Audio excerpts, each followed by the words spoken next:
Welcome in for another installment of the Salina Post Sports Friday Night Preview Show presented by Kansas Wesleyan University. I'm Tyler Henry, joined here by Devin Hanney. We are into the thick of it now. Just 3 weeks remaining in the regular high school football season. Devin, for a lot of teams, there's still a lot of football left to be played, but think about this from this perspective. 4 weeks from now, more than half the state's going to be eliminated. It really is getting to be crunch time.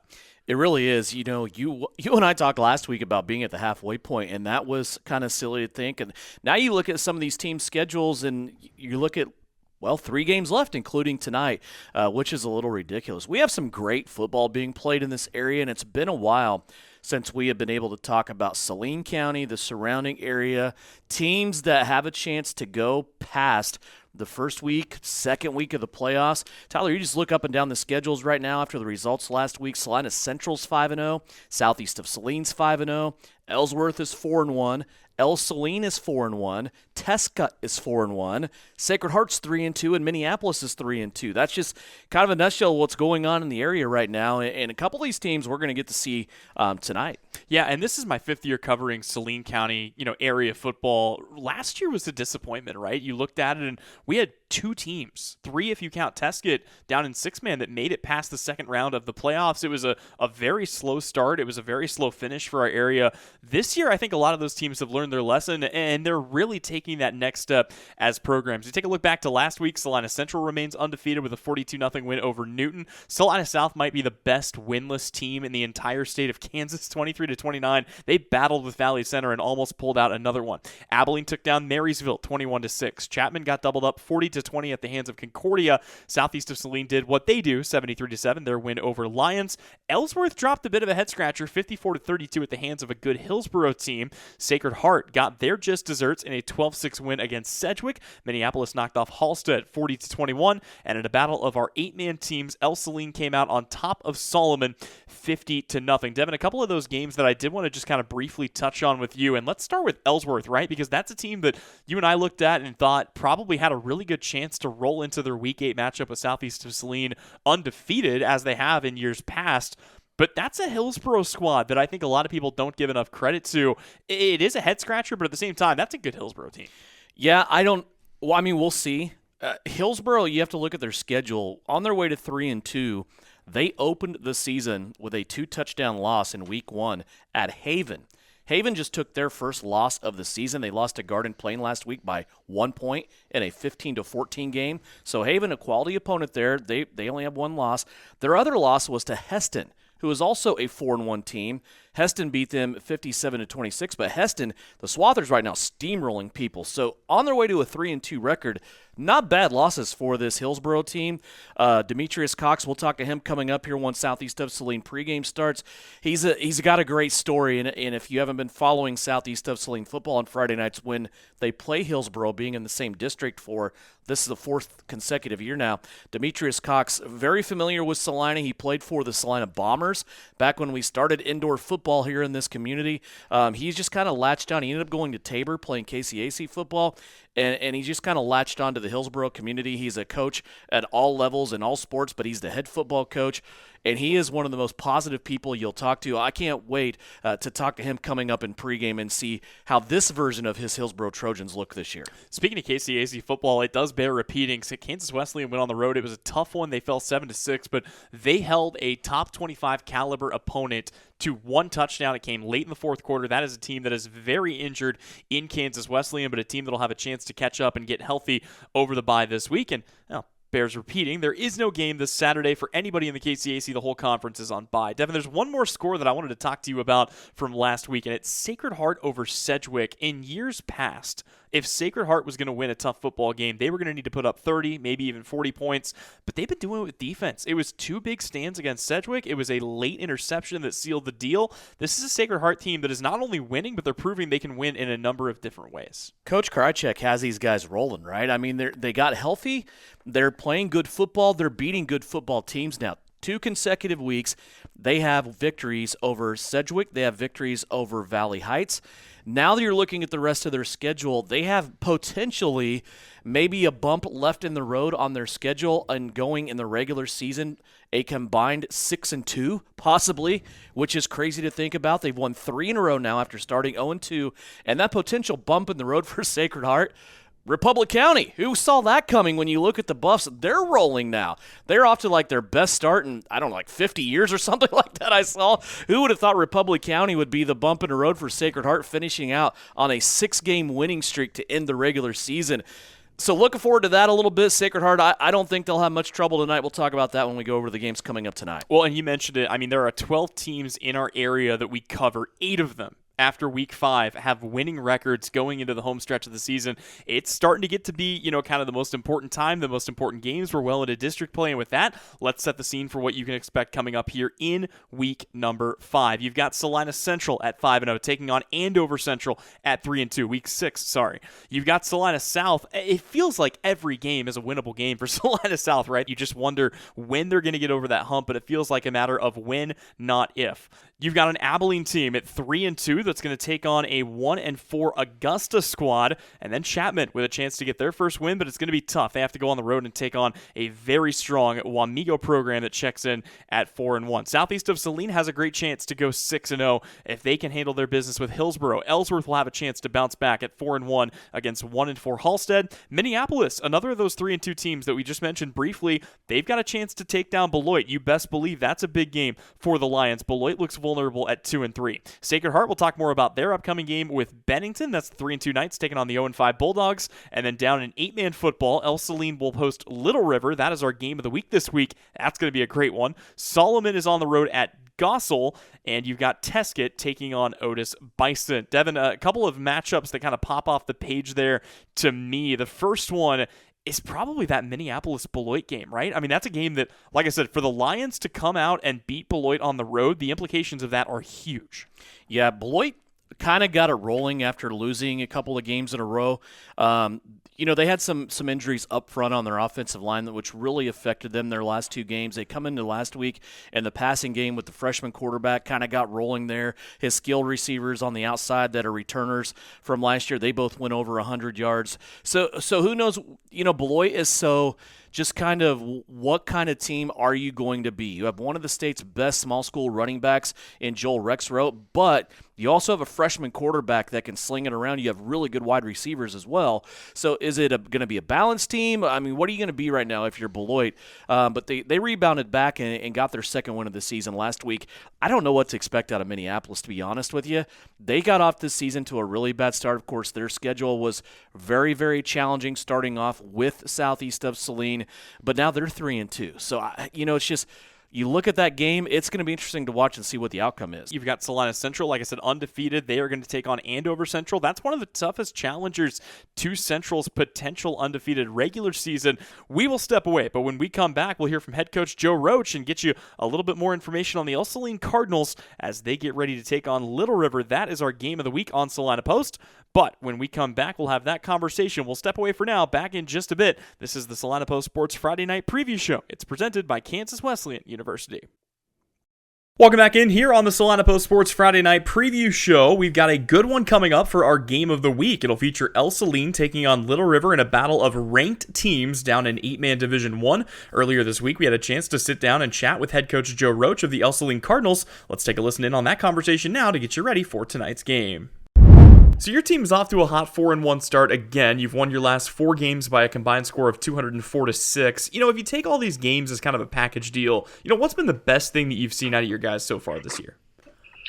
I've really enjoyed watching us become better progressively over the course of this season, and trying to figure out what kind of offense we are has been an interesting process, and watching our defense come together and stay consistent and disciplined, and all that being done with some hard work during practice and some communication.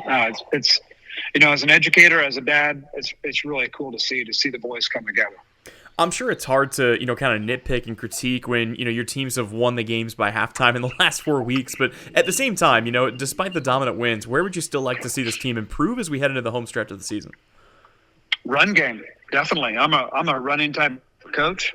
I want to spread the ball out and have a good mix between run and pass. But, in Kansas and, just in football in general, if you can't run the ball on 3rd and 2 or 4th and 1, then you're going to struggle. And sometimes we haven't been as confident as we need to be as an offensive unit, especially of an offensive line, to just play reckless. They're always they're smart kids and they're great guys. But, they're thinkers at the same time. And if you spend too much time thinking in football, the game kind of gets past you. So I'd like to see us get a little bit better in our run game and open up some bigger holes for our quarterback and our running backs. Other than that, let's just keep progressing. Let's just keep progressing and always stay in communication. I know a lot of people have been impressed with, the high scoring outputs with what they've seen out of Cass Kramer and Reese Crone, but I've been impressed with the defense. You've pitched 3 straight shutouts. You've given up 6 points total in the last 4 weeks. What do you feel like has kind of become the biggest strength of your defensive unit this year? Well, if you throw the ball up, if you just chuck it up there, you might as well just punt it, because somebody in an Ell-Saline uniform is very likely to grab it and run the other way. And that is, for 8-man teams, when some teams, they spend a lot more time on their run game than their pass game. So you can't just make boneheaded plays and throw it up there and expect everything to be good. Our defensive ends they like to terrorize quarterbacks, and they do a great job of it. Reese Crone and Trey Williams. And it's been really fun to watch the cast of characters that we throw in at nose guard and how they can terrorize centers, being all shapes and sizes. They have fun. They enjoy it. They root for each other. They're like this little group, and we just love them. And watching our linebackers come together because they're both new. We're trying to get healthier in the linebacker position with Jackson Seed, coming from an ankle sprain. But Julian Roche and Asher Kerr have done a great job. So I'm not surprised at the quality of our defense, but I am very pleased at the progression. Taking a look at that offense for just a moment, I know I mentioned a couple of those names. Reese Crone and Cass Kramer have been a problem for opposing defenses so far, 22 touchdowns between them. What, from a coaching standpoint, makes those guys such dynamic athletes? Well, their leadership qualities are wonderful. The way they talk to their teammates, and they're kind of demanding sometimes, but leaders got to be that way. And if they're not, then nothing may be getting done. So I like it. I know our team enjoys blocking and playing for them, but they're not the only ones by far. If you forget about Trey Williams, he's in the end zone with the ball in his hands. If you forget about Landon May, he's catching one over your head. So, and Jackson Seed, man, wait till you see Jackson Seed at his full potential. Totally healthy. He's going to be fun to watch as well. So, we have some weapons, but those two, Reese and Cass, are our main two, I would say. This game, let's face it, this was an instant classic last season. It came down to the final handful of plays late in the fourth quarter. Little River's a program that's always strong. They won a state title back in 2020. Do you like having games like this one on your schedule that kind of help prepare you for postseason play? Yes, most definitely. Central Plains coming up is going to be another one of those games. Hanover, our first game of the year for the past couple of years. They're another one of those. If you don't play well against those kind of teams, you're going to get run off the field, and it may be in front of your family and friends. So, I like it. It puts our boys at a position where they have to play hard, and not just because they want to play hard, but they have to play hard, or we're not going to. The outcome is not going to be in our favor. So these are the games that make football teams. So I'm really looking forward to it.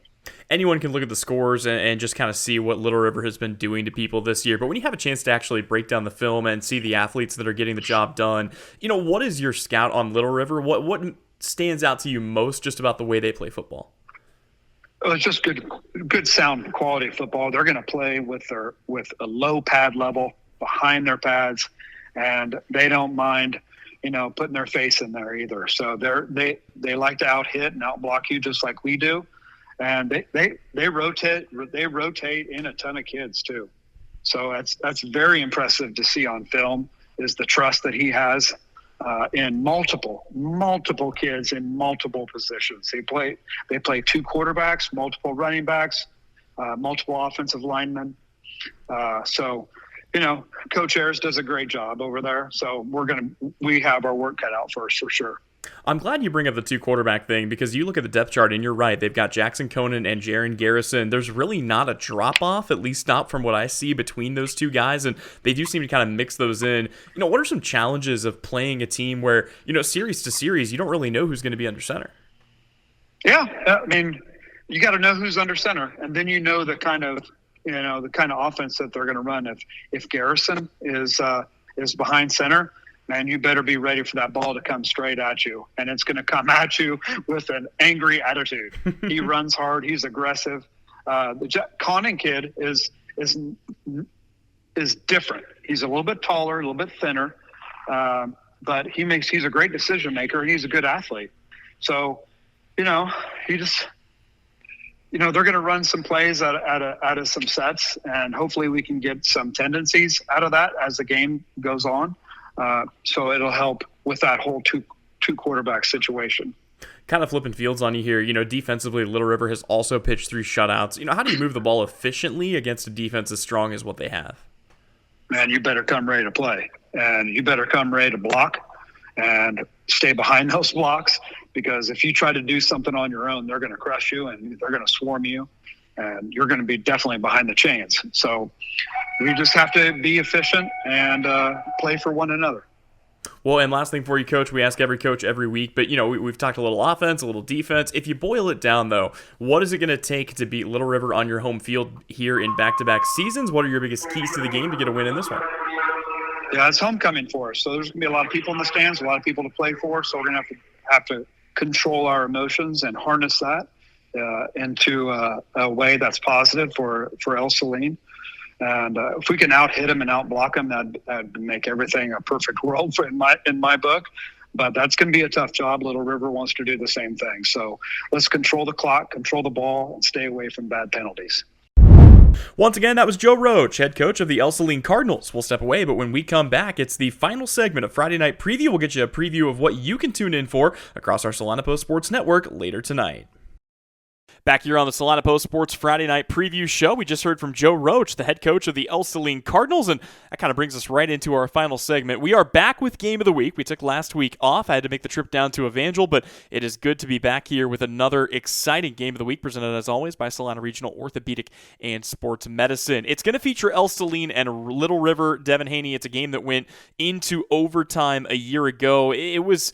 really, I think one of the best high school football games that was played last year. It came down to a couple of final plays. 36-38 was the final score. That was an 8-3 Little River team that didn't lose in the playoffs until very late. Little River comes in. They're state ranked. They're 5-0. They have steamrolled everybody they've played, but this is the first time that they're going to play a team that is expected to make a deep run in 8-man, and that makes a difference compared to an Ell-Saline team that's already seen a squad like Hanover.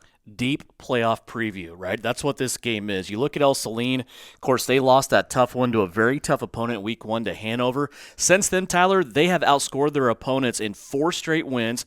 None of those 4 games, by the way, went past halftime. They've outscored their opponents 202-6.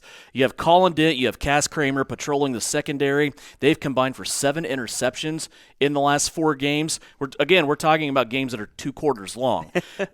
This is kind of a statement game for Ell-Saline. This can be a game where Ell-Saline just raises their hand and says, hey, we're still going to be around deep into these playoffs. It should be a great game. You should have a really, really fantastic 8-man contest tonight. Well, and we've talked about it too, right? For Ell-Saline, they were able to get the victory in last year's game. They're trying to continue that kind of unfinished business tour after the way things shook out for them in the playoffs last season.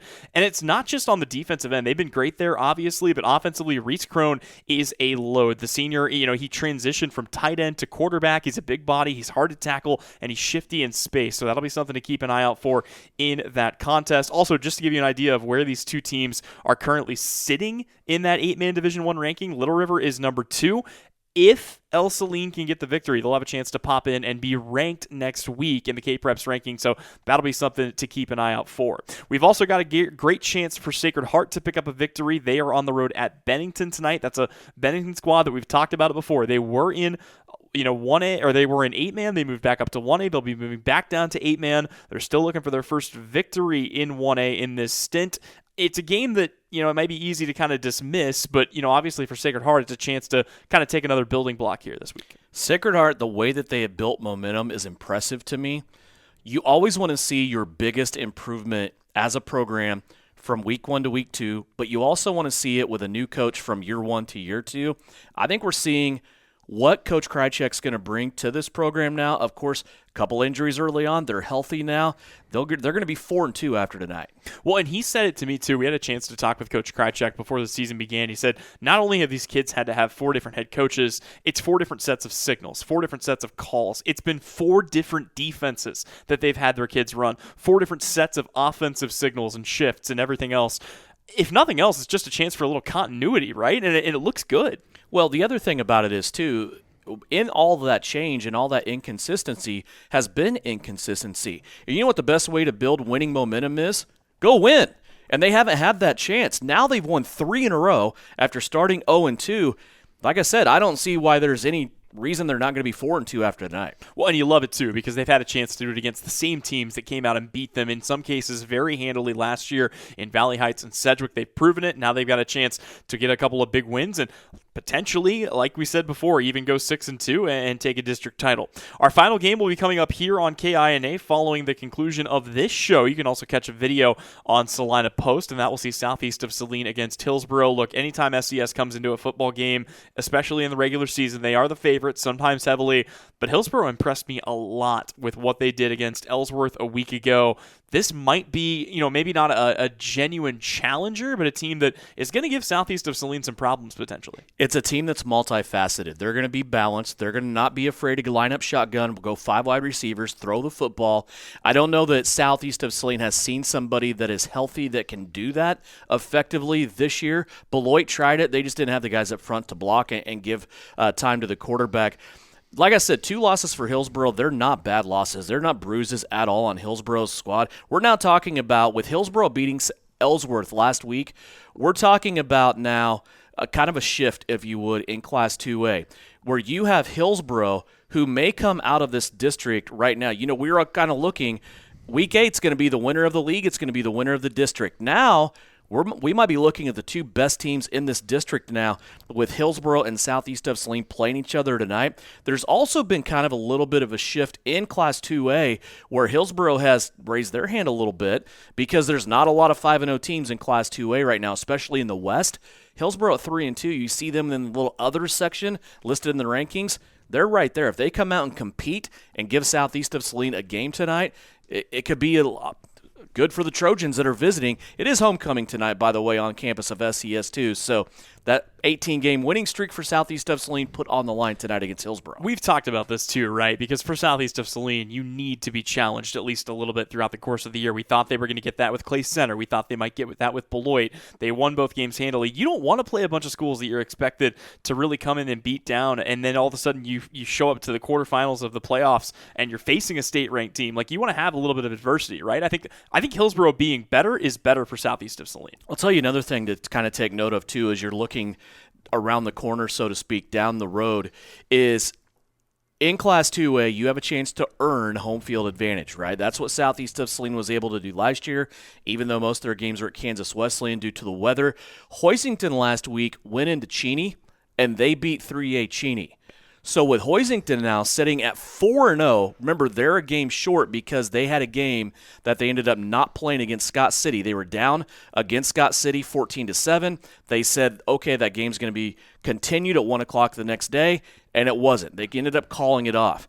There's a possibility in this world now that Hoisington can end up 7-0 in the regular season. Southeast of Saline can be 8-0 in the regular season, and there's a coin flip for home field advantage in the West. That's where we're at right now. Looking at Hoisington's schedule, I don't see them losing the rest of the way. Southeast of Saline still has Hillsboro tonight, Halstead next week, and then Ellsworth at home. That Halstead game is on the road. You have that kind of looking over your shoulder. Also, pay attention tonight to the East. I don't want to go through the show and not mention this. Nemaha Central, who was the two-time defending state champions, made it to the title game against Southeast of Saline. They play tonight, and they have a tough game against a 5A Sabetha squad in their league. That is a game you want to pay attention to. So Sabetha, Nemaha Central tonight. Also give a nod to Osage City. They played an undefeated Council Grove team last week and obliterated Council Grove. Osage City has already made a statement in the East. We'll see between Nemaha Central and Sabetha who makes another statement in Class 2A tonight. It's going to be a fun night across the state. I want to thank you all for tuning in to help us break it all down. It's been great bringing you all the matchups from last week, from this week, and all the games that you can tune in for tonight. Just a reminder, on the Salina Post Sports Network with live video coverage, we'll have our game of the week between Ell-Saline and Little River. We'll have Sacred Heart on the road at Bennington, and of course Southeast of Saline at home taking on the Hillsboro Trojans for homecoming. Pre-game for that will be just around the corner here on KINA. And in case you're a fan of Kansas Wesleyan, it is the bye, so no game this week, but K-Dub will be back in action next week as they travel to Leavenworth to take on St. Mary's. That'll about do it for us. One last time for Tyler Henry, for Devin Hanney, I want to say thank you so much for tuning in. This has been the Friday Night Preview Show. It's presented by Kansas Wesleyan University.